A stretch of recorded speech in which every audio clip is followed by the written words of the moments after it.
All right, let's dive into a story that is just fascinating. It's about what happens when a huge federal investigation doesn't just go after its target, but actually turns on itself. We're talking about a U.S. senator, a really determined tipster, and a probe that just spiraled into this storm of firings and controversy. So, our story really kicks off with a California realtor named Christine Bish. Now, she gets called to testify before a federal grand jury, and she's thinking, this is it. She's about to be the star witness in a massive political investigation. And she was so sure of her role, she actually posted on X, the platform formerly known as Twitter, calling herself the key witness. She was completely ready to lay out all the evidence she'd gathered against Senator Adam Schiff, a politician she'd spent years researching and had reported to federal authorities herself. But then, the whole script just flips. I mean, can you imagine? Instead of asking about her target, the investigators start grilling her about the officials who championed her research in the first place. The magnifying glass literally turned 180 degrees back on the people holding it. So how on earth did we get to this point? Well, to understand that insane twist, we've got to go back to the very beginning. We need to talk about the tipster and her target. So first up, let's talk about Christine Bish. She isn't just any realtor. Her background is as a former skip tracer. That means she was professionally skilled at tracking people and assets. So you combine that unique skill set with this personal health crisis that really pushed her into politics, and you have a pretty formidable opposition researcher. And this wasn't just some sudden thing. Her whole journey started with a personal health battle, which then led her to run for office, and eventually that led her to send this digital file, this whole Dropbox folder, on Senator Schiff to federal regulators in April of 2024. But here's the wild part.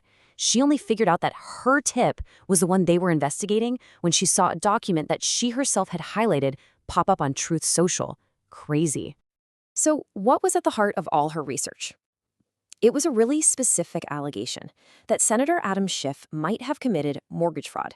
The claim was that he declared his Maryland home as his primary residence on loan applications, while at the same time claiming to be a resident of California so he could run for office there. Okay, so with that accusation in mind, let's go back to that Maryland courthouse, to the exact moment this entire investigation just completely veered off the road. The difference between what she expected and what actually happened is just stark. Bish walks in, totally prepared to talk about Senator Schiff's mortgages. But instead, according to the New York Times, she gets pulled into a conference room and gets questioned about her contacts with the very officials who launched the investigation based on her tip. And the central figure in all their questioning was this guy, Bill Pult. He was the director of the Federal Housing Finance Agency, or FHFA. He's the one who got Bish's research and, just a month later, fired off a criminal referral to the Department of Justice, the DOJ. And get this, it wasn't just about Schiff. Pult had also sent referrals about 3 other very high-profile Democrats.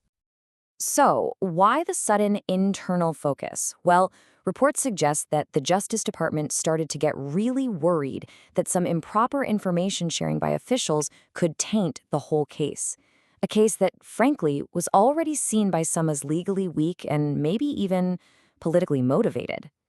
Now, this internal turmoil, it did not stay behind closed doors. Oh no, it sent a massive shockwave through the very agencies that were involved in the probe, and it led to some major fallout.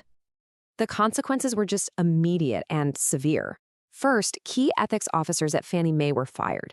Then, its CEO and general counsel were forced out. And even the acting inspector general of the FHFA was asked to resign, supposedly after he raised some concerns internally and sent a report about it to the DOJ. So this wasn't just a shakeup, it was a full-blown crisis. So all of this chaos, it really circles back to one fundamental question.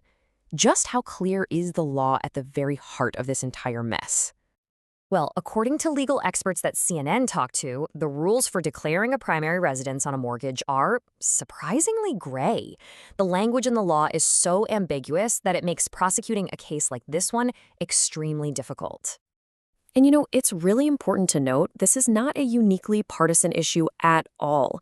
ProPublica reported that several Republican officials in the Trump administration declared more than one principal residence. And a Democratic Congresswoman, Doris Matsui, she faced a similar issue way back in 2009. In fact, when you talk to real estate law experts, they describe this practice as something that is often perfectly legal. And even when it's kind of questionable, it is very, very rarely prosecuted.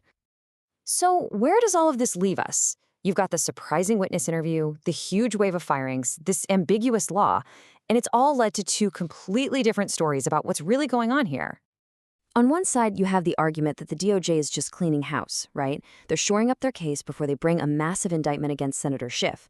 But then, on the other side, you have reporting from the New York Times that suggests the DOJ is deeply concerned that this whole thing is just a weak, politically motivated case that's now unraveling because of all the internal missteps.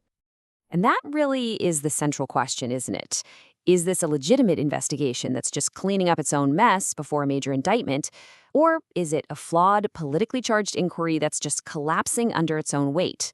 The answer, whichever it is going to reveal a whole lot about the intersection of law and politics today. Thanks for joining me.